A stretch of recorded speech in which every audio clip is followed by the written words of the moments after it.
Hello, beautifuls. Welcome to Intuitive Conversations with Kristine Keeland and Renee Kane. I'm Kristine. I'm Renee. As best friends and intuitives, we have fantastic conversations in all things spiritual. We have been inspired to share these conversations with you. Well, hello, Renee. Hello, here we get to go again. Have our nice conversation. Start over, please. Okay. Sorry. I didn't like what. Hello, Kristine. Hi, Renee. I'm excited for another fun conversation today. Don't they come up quickly? They do. It's just crazy. Time is just filling full of wonderful, wonderful things and topics, and the energies are just flying around right now.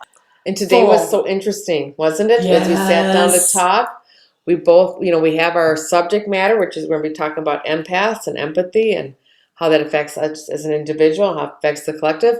But both of us almost simultaneously said we need to take a pause because we got dizzy. We got like a full head. We both got kind of like belchy. We got belchy. Yeah, it was just like what? Yeah. So a big influx of information coming in. Huge information, and I can still see it. I can still see what's coming in for both of us. It's not a portal. It's actually an influx of information, is what I'm being told. It's how to proceed with different language, perhaps that we. Yes, it's language. It's still going to be in English. Yeah. We're still going to converse in English, but it is a different vibration frequency actually that we're projecting out. Yes, you and I can now hold multiple frequencies that we weren't aligned with even last week. Absolutely. Yeah. And that's what we were feeling. Fuller. It's a fuller, more complete. Yeah. You can feel that frequency on a fuller level is all I can say. And what it looks like to me, and I do like to eat, and I do have an Italian background, but it looks like to me is perhaps, last year or whenever we held a bandwidth that was maybe the size of a spaghetti noodle. Mm-hmm. Now it's like lasagna. Lasagna, yeah. I was going to say lasagna, and I don't eat that stuff. So that's what I got. So it's always increasing the bandwidth of what your physical body can hold. Mm-hmm. And this is not only true of Renee and I, but it's true of every listener, it's true of every person on the planet. And the really joyful, delightful thing that we always like to talk about is everybody, no matter who you are, has a broader, bigger bandwidth. Absolutely. And you may think, well, what the heck? I'm awoke or I'm aware, and the rest of the world seems like, what the heck? Nobody. When are people going to catch up? Everybody catches up in their own way. It's not even catching up. It's not even the right word, but we each have our own story. We each have our own page in our history book. We each have in our records and our soul's desire. So you and I may be reading different chapters, different pages. Mm-hmm. We may even have different books of what our soul wants to experience, but we're all doing it. So everybody has the same. We're all increasing our bandwidth. And it's through our experiences and embodying those experiences that we increase our bandwidth. Absolutely. Yep. And that actually leads into being an empath. Yes. Being empathic. Which we all are. We may choose to shut that off at different times in our life, but we all have that ability to be empathic, and we're really going to explore what that looks like. Absolutely. Today. And the energy bodies around a being, like if you learn any energy techniques, they talk about the 7 energy bodies around us: the mental body, the physical body, the emotional body. There's their body. We all are born with an emotional body, an emotional energetic field. So to deny that, or to call it special that you're an empath, well, we're all empaths. Every one of us. Every single one of us. Even a tree's empathic. Because being an empath is understanding, relating to vibration. What's vibration I'm feeling? We call it emotions.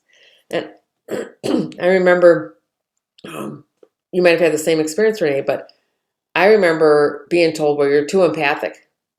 You're an uber empath. You have to quit feeling things. And I think, boy, I'm doing this wrong. I got to get better boundaries. I have to really pull in my energy. All those things are true, but it's really understanding the field that I'm involved in, perhaps, or and I think it's that same thing of like, I've been made to feel like being empathic is less than, and I understand that I've made myself feel that way. Yeah. But it's that whole thing of like, I understand now empathy and being an empath is wonderful. Yeah. It's a great experience. It's not a less than experience. It's how we use it. It's what we do with our empathy. You know, you can go, like I've told you before, I can remember going to this Minnesota State Fair and going like, oh, whoa, I can't take all this energy. Well, I allowed myself to feel that. Mm-hmm. Yeah. It was growing and learning to understand my boundaries.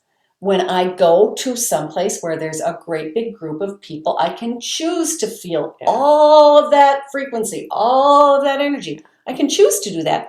Or I can choose in my own little bubble and experience my part of that experience instead of experiencing other people's part. Yeah. Doesn't mean one is right, doesn't mean one is wrong.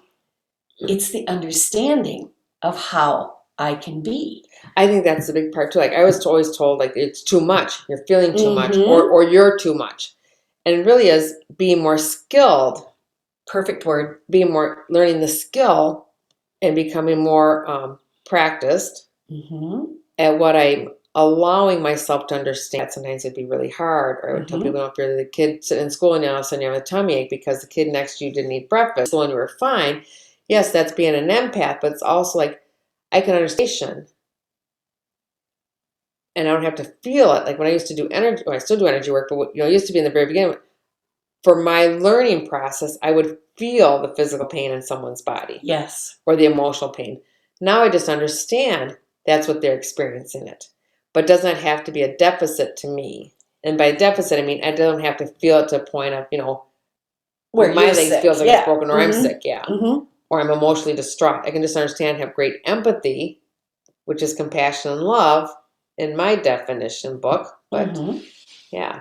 And what we have heard or read Mm-hmm. or learned that you don't want to feel. Oh, don't feel. Be the stoic person, and and if you're going to go buy a house, as you gave an example at one point, buy a house and you don't want to let them know how excited you are about getting that house. Feelings, all of that is so often we're told to close them off. Even like in dating or meeting people, right? Like you need to be a little coy, right? So let them see how much you like them. Like play hard to get is what I'm trying to get to say. And then you look at children come together, and if they like each other, man, they just go run in each other's arms, or they tackle each other, whatever they do when they're really. And so we've learned to like not like it's really hiding a part of yourself. Exactly. Yeah. And that spirit that's within us, it's to be embraced. And part of that is recognizing something in someone else. Part of that is that empathetic feeling that you have better than if you haven't. Mm-hmm. Because that's part of what being empathetic, what another person's experience is through your lens. Mm-hmm. And saying, oh, I see something new in this one. What's it reflecting back to me? Where does this fit in my life? How does this, okay. And when we shut ourselves off from our empathy side, we just kind of block out all of that opportunity to see what can help us better serve each other. And reflection of yourself too. As you're saying that, I'm looking at one possibility why a soulmate choose to come in as a very like an uber empath. Sure. Perhaps they've been very aloof in another life experience.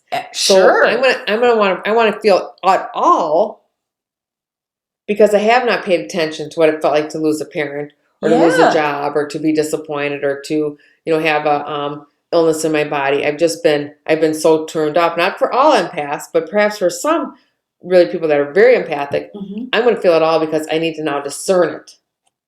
I need a better understanding. And some others, maybe I already have a good understanding, so I don't need to be to that extent. And then others are still not like it's a bad thing, but I'm really shut emotions.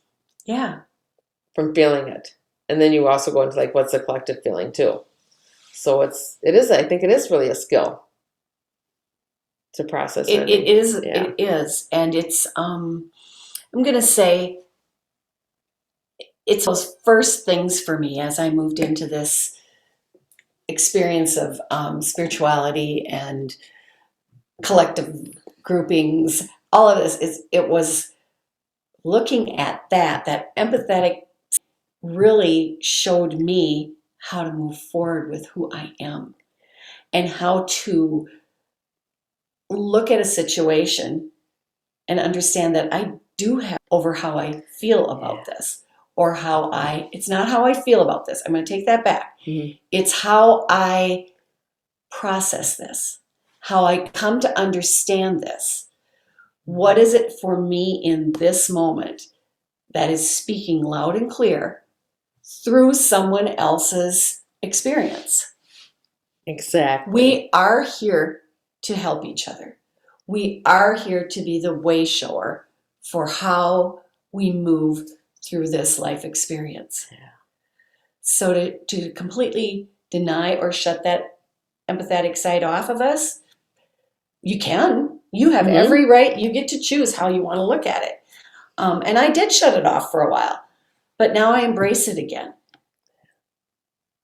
with boundaries. With boundaries, with understanding.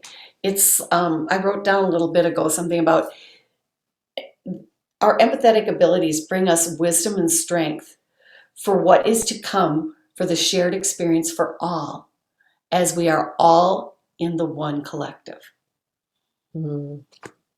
I love that. And I just channeled in. So it's about that experience. Mm-hmm. And I think that's what it's what I've been observing. Yes. Is more and more people are feeling. Mm-hmm. They may be feeling righteousness. They may be feeling joy. They may be feeling everything in between that. They may be feeling more of discomfort in their physical body, their emotional body.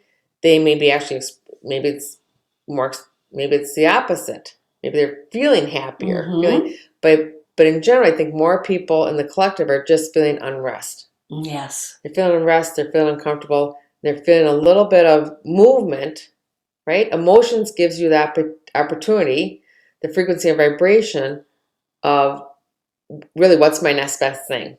Yeah. Right? If I'm uncomfortable here, like you said, I have a choice. Mm-hmm. Am I going to stay here? Am I going to deny myself an experience of understanding myself or understanding the person next to me or the greater collective? Or am I going to kind of lean into it, allow it? Am I going to, again, it's allowing it, processing what's happening to me or another person with some clarity, and maybe the clarity has a pause to it too. Like I need some space to understand it. And then that gives me, just as you're saying, it projects me into something, my next best thing. Absolutely. And as a collective, we're at the very, maybe the tip of the iceberg of what, as a collective, we're deciding what do we want to experience next. The next 2-3 years can be really difficult because we don't understand what's going on. I think a lot of us, we just don't understand. Precisely. I have no idea what's coming next. That makes me a little frantic or a little afraid. Mm-hmm. Or we can go into, wow, you know what? I'm going to understand there's a lot of moving parts right now. And I think you said earlier, it brings the creativity. Yes.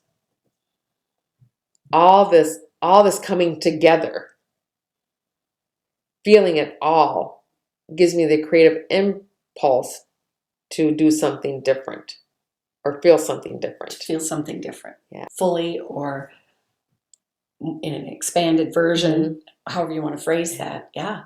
Yeah. So, and I want to stay a little bit too on what an empath does and how they do it for the listeners. Yes. Because I think I'm hearing a little bit more, go a little deeper there. Well, and that was, I would recognize your empathic abilities. Yeah. So one of the ways that I first started experiencing it was you walk into a room, group of people are in a room, could be a bar, could be your living room, could be whatever. And you walk in and you get that feeling of like, it can be that feeling of like, wow, this is a great place to be and everybody's happy and, blah, blah, blah. Or it can be like, whoa, I just walked into a wall. Yeah. And that's one of your empathetic abilities. It's that you can sense the way the room feels or the way the space feels. And you get to choose, do I want to be a part of this? I have left rooms before where I've walked in and felt so much friction, Mm-hmm. and I've walked out and centered myself Yeah. and thought, okay, now I can go back in. But I've had that experience. And I've had that experience of walking in like, wow, this is the greatest place to be. I'm so excited to be here. Everybody's just vibing it, and it's wonderful. And I love that you said that. I had the choice to go center myself, because that actually is a choice. I can kind of drop down or meet this vibration and frequency and this energetic field, or maybe the emotional place that this crowd is in, or I can be the next best thing.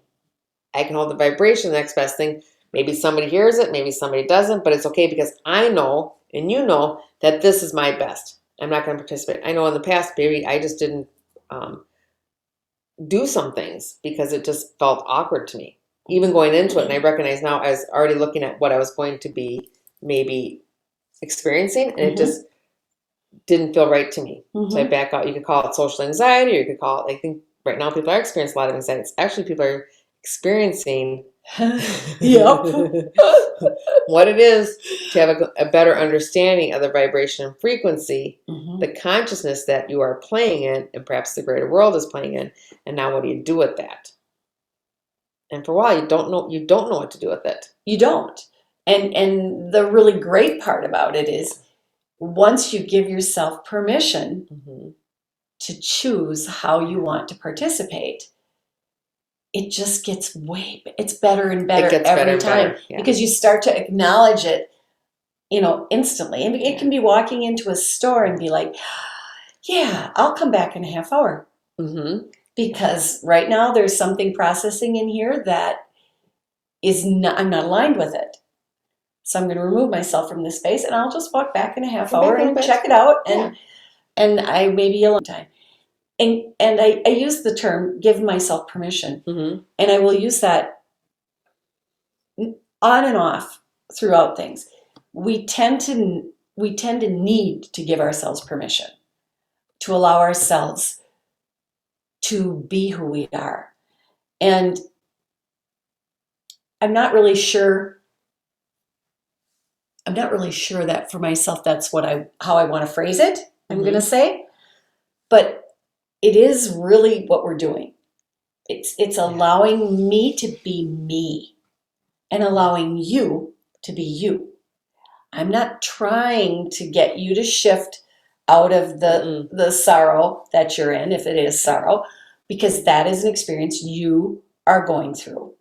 But if you, like you said earlier, if I can step out and come in at a different vibration that might help elevate you to see what that and allows the person to have their experience without judgment. Exactly. Just as you were talking about earlier, I think you were talking about earlier about, if somebody has a death in the family, or a parent dies, and you don't understand it because you haven't had that experience yet. Then once you have it, we learn by experience. We do. Most people learn by experience. Then I understand, well, it's not judgment that you're still crying after 2 weeks. Right. Or you can't, or you have to have a picture out, or whatever your thing may be, or celebrations are hard, or whatever it may be. Or maybe you don't understand, well, why are you so aloof? You should be crying because your person died. Yes. So it's a judgment of what it should be, because we all experience it differently. So the more empathic you are, I can observe you with an understanding of what you're actually emotionally, without judgment, with great compassion, that this is your best experience. Perhaps mine matches, perhaps mine doesn't, but there is beauty in all experiences. And the more skilled you get at understand your empathic nature, it does not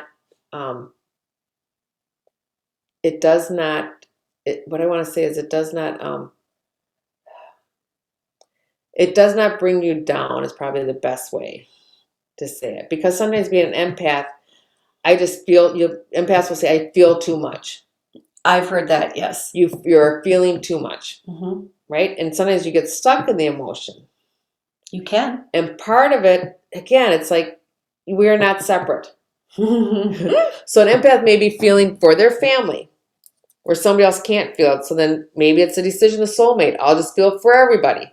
That's part of sacrifice. Yes. That may not be the best. I tend to think sacrifice is not the best for people. I agree with you. Or maybe you're feeling it for the collective until the collective can reach a point where they can start feeling more. And I think that's where we're at the point now. The last 30, 40 years, and being an empath has kind of been a buzzword. It has, yes. But I also think there's been more souls physically that have done the job, maybe. I'm going to feel really deep. Others can feel their own emotions. We've been in the habit of backpacking things, right? That's you right. and I talk to a lot of people. Yeah. We're starting to see that. And I've come to, for me now, with the whole empathy piece, the nature of empathy, that I feel I am more, I'm in a spot where I call it support. Like I can support whatever that journey is that someone's on. I had to try to fix it, or I had to try to steer them, or, I was trying to control the situation. Maneuver it a little bit, right? Yeah. Just kind of in the growth of this whole experience, it's more about stand back. I can support you. I can love you, honor your experience without, and that whole judgment piece. Don't get me wrong. I still have plenty of times that judgment pops in. Too. Yes. And on myself and on others. I do see the growth that has come though. There is a huge, huge growth in understanding my role as support through the collective, to support whoever, whatever the experience might be. And I love it. It's, it doesn't take me, I feel things still, but it doesn't take me, I'm going to just use down because I don't have another term coming in. It doesn't bring me down anymore. It used to bring me down. Now it's almost an elevation in my energy field. The more I can hold space or support, however it might be for someone, it actually elevates me as well. And that's exactly what we were doing before we started the podcast today. Yes. We're bringing in a bigger field that we can hold for others to now join that field if they choose to. And feeling emotions can be very difficult. Oh, yeah. Right? It can be the most joyful thing, but also can be very difficult. And you and I process things differently, as does every person on the planet. Even if we have similarities, we process things. I think I'm now coming to a place where I can accept how I process things, because I do process through emotions. I understand through sadness. I understand through, I want to say devastation sometimes, although I'm getting out of that a little bit. And I used to really judge myself as recently as a few days ago that was a bad thing to do. I need to know what's wrong with me. Now I just understand that I am tuning into, it's like a frequency that is being either brought into the collective or eliminated. It's when I go into that really sad place, which some term, I have my hand in quotation marks, of empaths, right? It is an understanding that there's a shift in the collective. There's a shift in the collective. We're going to go a little bit deeper in what it is to be human, and to have some compassion for those who have different experiences than us. And when you were talking, Renee, about supporting others, you and I talk to a lot of people, and sometimes they say, I don't want anybody I love to be in pain. Yes. Oh, I don't want us to be in pain.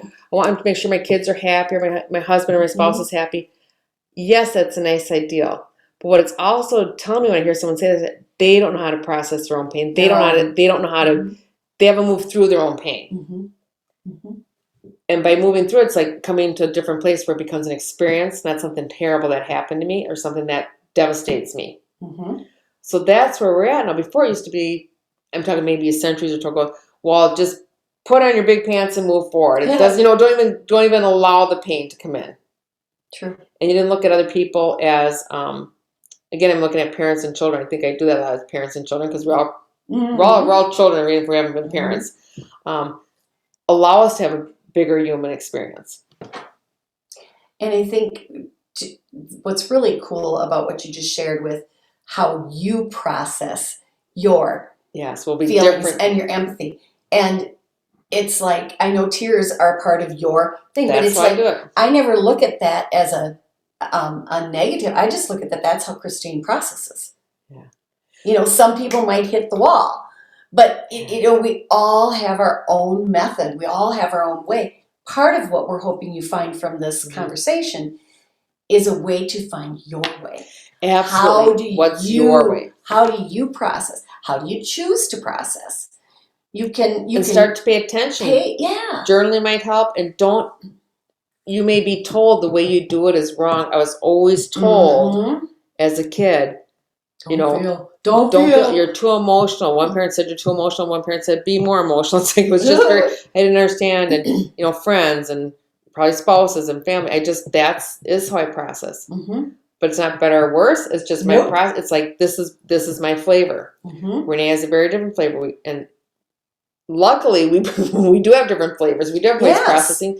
Tears are both really delightful. Renee goes into more delightful, joyful expansion.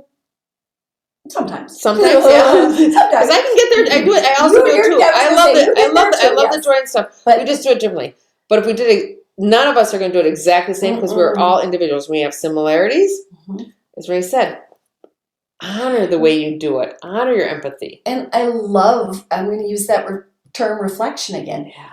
I love that we don't do things the same, because oftentimes something that you'll process or do or say reflects back to me, so I can go, oh, yes, I get it now.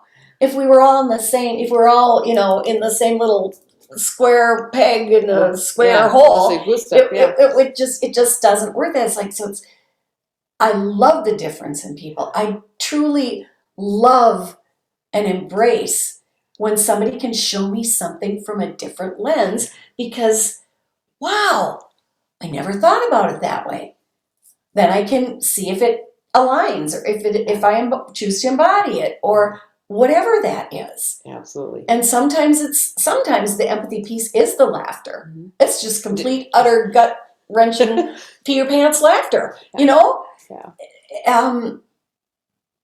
Oftentimes I think for me, it's, and I hadn't thought about this until just now, but it's the beauty of the situation. If you can see the beauty in someone else's experience, it can reflect back to you, so you will see the beauty in your experiences. Could be totally different experiences, but it's that understanding. There's beauty in this experience.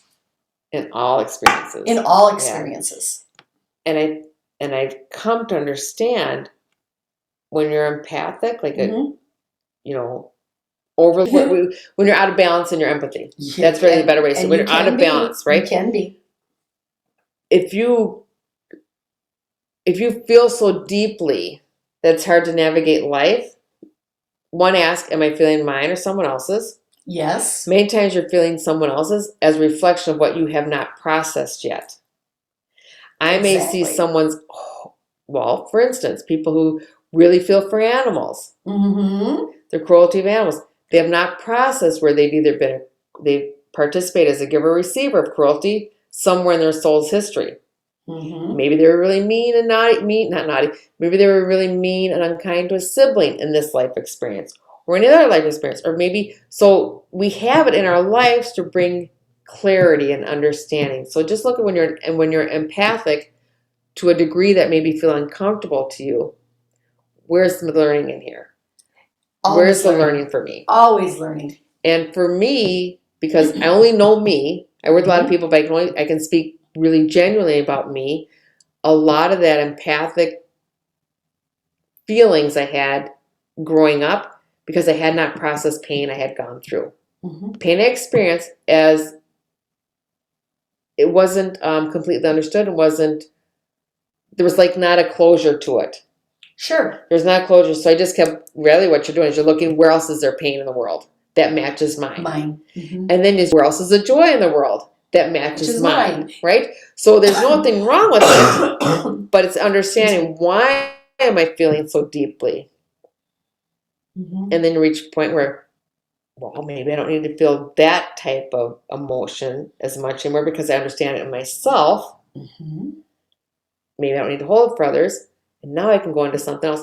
And maybe you don't go into something else. That's too. It's not like there's no, again, like Renee was saying, there's no right or way. One way or the other. Yeah. And that's kind of leads me to the next point. It's like, what do we do with our abilities? Yeah. How do we use them? And again, your choice. You can use them for your own growth in that reflection process. And that might be all that you need or desire to do with it. You may be called, however, to do something for someone else that way. That may be a service that you bring to humanity or the cosmos, because you can see a bigger, broader picture, and you can perhaps hold more of the energy or the frequency of certain empathetic feelings. I'm going to say certain feelings.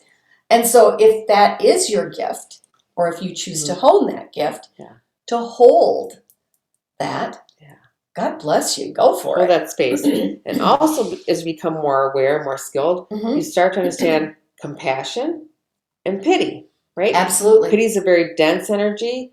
Pity makes you feel kind of down, but it's also, pity is a separation between you and another, because it's saying, no way do I want that experience. Be that way. I don't ever want to be in that experience. I feel so bad for you. God bless me. Don't ever let me experience that. Don't let me do that. Yep. Compassion is more expansive.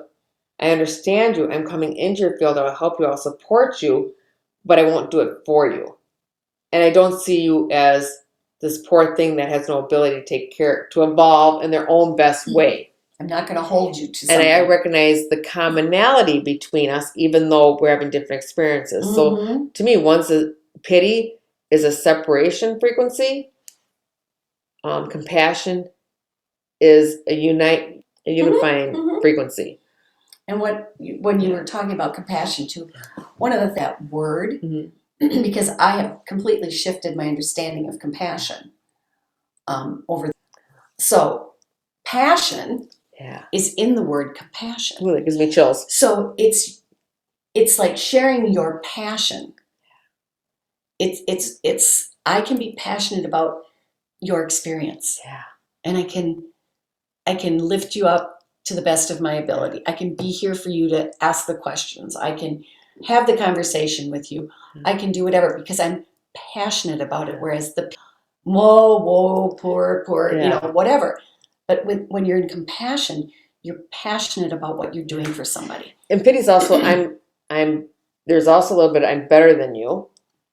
Yeah, sometimes, not always, a little bit in there. And when you're talking about compassion, I love that you brought in the word passion, right?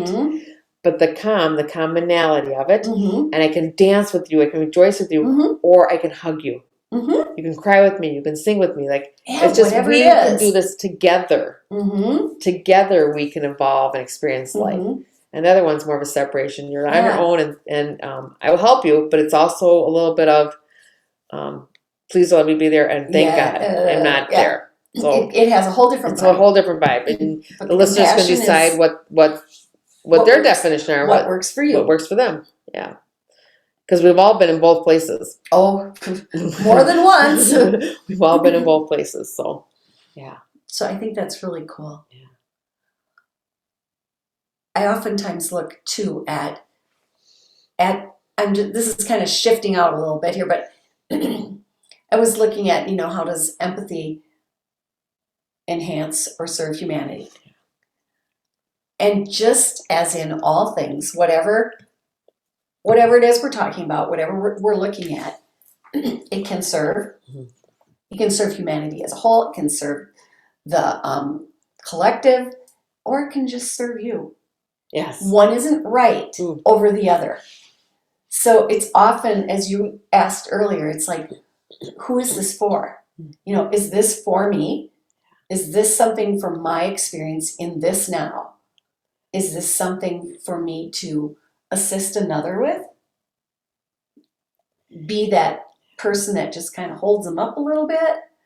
What is this? So don't hesitate. I guess I'm trying to say, don't hesitate to ask yourself questions.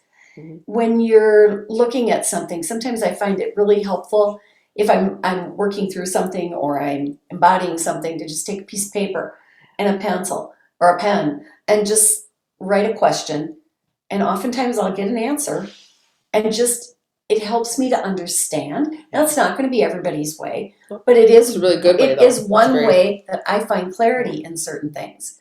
Where am I going with this? Is it mine? Yeah. What is this saying to me? And I think you'll have multiple experiences where this is only about the individual me. Mhm. And maybe now it's more about the collective or the family unit or whatever it may be. And also on a soul level, we have different desires. I, as a soul, I may be desiring, what is it for me as the individual? That's really my interest, this life experience. What is visual? Mm-hmm. And another soul may have the desire, like, I want to know how what I do affects, or how, it's a commonality. Mm-hmm. Again, that same word, the collective. So neither one's right or wrong. Mm-mm. And I think most people go back and forth into both of them. Souls and people that are doing one lane or the other. And it really just triggered in me too, when we're looking at all of this. You can look at it to choose just for this being right here, this physical being on earth, or from my soul's perspective. So always remember there's more than one way. Mm-hmm. Is this what's best for, Renee right here today on planet Earth? Yeah. Is this what's best for my soul? Is this what I came here for? Is this what I'm asking my experience to be? Could be different. Could be very different. Could be the same, but on some days it could be a very different answer. So don't, I guess I used the don't word, but we're going to, I'm going to encourage you, because of what I'm hearing, to explore all your options. Yeah. Embrace all of it. In whatever it is you're looking at. If it's just for you, or if it's for your kids. Kids is one place where it's really, that empathy can really trip you up a little bit. It can be really tricky with your kids. Yeah. So that's always a good one. We were talking earlier too. I'm just going to flip into athletics. Yes, and empathy. Yeah. And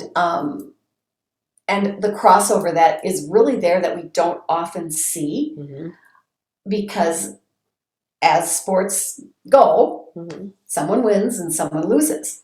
Completely different frequencies for each. Is there learning and experience in both? Absolutely. Yeah. It's what we do with that. Yeah. And you've all seen the kid on the other team who picks somebody up, helps them up off the field, or they know that somebody, the quarterback threw the intercepted football that ruined the game, right? But you've often seen somebody who goes over and from the other team that, good game, sorry that happened to you. So it's there. It's there. We don't always see it. Oftentimes we see the hit them, get them, whatever it might be. But it is an experience where empathy can really help people to grow and absolutely to blossom and to love others. So I would encourage, you might have kids in sports, to talk to your kids about that. Yeah.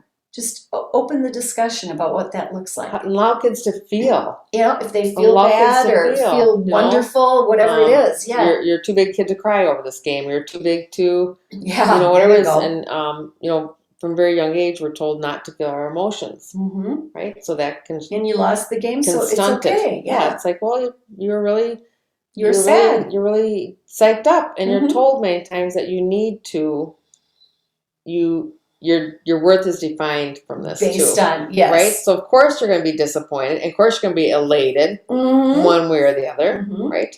But the empathy allows you to have a full picture of, if I have this, possibly someone's having the exact same, the exact opposite experience, and where's the value in either one? Exactly. Right? Where is the value? Value in either one. As a kid, it's a little hard to figure that out. So maybe the adults can help lead that. Perfect. And what I'm seeing is, as we become more empathic in nature, that's how our institutions will change. Oh, excellent. That's how our society will change. It may take, I have no idea how long it will take, maybe 100 years. Yeah. But what I keep seeing as you're talking, I saw the football field and I saw the dance field, but I also keep seeing the battlefield. Oh. If we allowed our empathic nature to lead us, and understand these are common experiences on both sides of a national line, or whatever the war is about, whether it's an economic war between Target and Walmart or whatever it may be, but like through nations, if we could see empathically that, well, a daughter or son is going to have experience, whether they wear a blue shirt or a red shirt, or have black hair or yellow hair or whatever it may be. If the leaders can start leading with empathy, that's how the world changes. Whether it's in our healthcare system, our educational system, our military system, our farming system, judicial system, foster care system. I'm getting chills. So so empathy is such a valuable resource for us. It is. And to honor it within yourself. And explore it within yourself. Yeah. So that you clear where you're at. Yeah. It doesn't have to be where anyone else is at. No. It's just that understanding of you and the broader picture of, like you said, like everything. Honor yourself wherever you're at. Yeah. Whatever piece you're working on or looking at on a particular day. Because they're all what I'm being shown is we are the bare tree. Every experience you have puts a leaf on your tree. So every experience you have, whether it's not feeling enough or feeling too much, understanding vibration and frequency, or being totally clueless, it allows us the opportunity and the curiosity to reflect and to bring in. As a young kid, if I wasn't such an open, I may not be the person I am now. Possibly, I could have done it a different way. Possibly, but that was my chosen way. And a lot of it, I know for me, it was like, I'm going to feel what my family feels. Yes. So I have a better understanding of, really was separation. Basically separation. That was my chosen way. Somebody else does it differently. So it's honoring what you have. Every experience you have is a valuable experience. Completely valuable. Absolutely. Yeah. Completely valuable. And sometimes that takes a bit to claim that. It does take some time to claim it, and oftentimes it's not over in a day. Right. And it's like, I don't want you to. Sometimes you can move through things very quickly, but sometimes that's why you see it or feel it again, because here it is again, just a little bit differently. Now I'm picking up on this. It's just a little. Well, where is this going? What is this for me? And I want to bring it back a little bit, circle back to what empath is and how not just someone who has the term empath, because as you said, we all are empathic. And we are. Right? But you start to get more skilled at it and understand, if I'm feeling your stuff, one, it's not, maybe it's valuable for me now. Maybe that's what I need to know, what it feels like to have somebody, have your mom die, because I know what it feels like. So if I get the experience, but also if I feel all your things for you, I'm robbing you the experience I'm robbing you the value of your own experience. So as an empath, you start to learn it's not generous or kind of me to feel your things. This is how you evolve by actually feeling it. I had makes me think of when I was in high school, another student had a boyfriend die by suicide. And of course it was horrendous, right? Sure. But she was medicated for like the next.